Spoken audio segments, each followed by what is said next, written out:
if we keep promoting the same feminist issues again and again and again and keep seeing worse results, we're not going to be better for it. And so that's my argument with feminism and culture, and what's the wedge being driven between men and women that should not be occurring to have normal, natural relationships. And I think culture in this particular way is getting in the way. A human construct is getting in the way.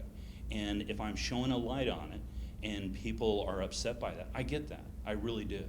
But I think we need to look at it and we need to ask those questions. Let's get Tanner on it. I think Tanner wanted to contribute. Yeah. So I'm of the opinion that any ideology that's based on being opposed to something as opposed to promoting what it is actually in favor of is a losing ideology. That's where you get neo-reaction or anti-feminism or anything that's actually designed to be opposed to a decline or any sort of opposition, and it's designed to fail.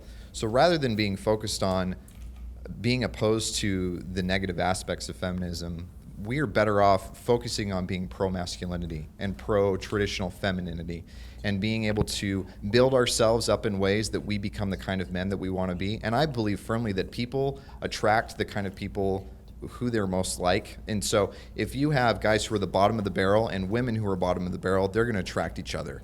Whereas if you focus on rising up as much as you can, then you're going to continue to attract women who have risen up to that same level, just in that feminine aspect versus the masculine aspect. And so rather than, and I mean, I don't blame it. I went through that same thing myself, where I went through these kind of weird realizations that the world wasn't what I thought it was, what it was supposed to be. You kind of dive through the red pill rabbit hole and you find things like the manosphere or the pickup community or anything else. And you take the red pill and you go, well, what am I supposed to do with this? And it's very easy to stay in that negative realm, but it doesn't do you and it doesn't do society any good.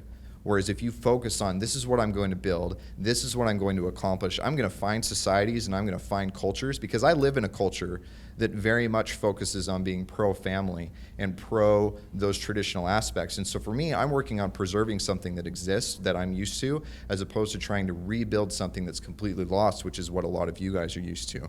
So kind of like what I talked about yesterday, find your tribe, and that applies to more than just style. Find your tribe of people who are like-minded with you philosophically, and people who are actually going to be pro-masculinity or pro-traditionalism as opposed to anti-feminism. And then that way you'll have much more of a positive effect than you would otherwise. Hi there, I'm Anthony Johnson, founder of the 21 Convention and CEO of 21 Studios, and I wanted to say thanks for watching that short video.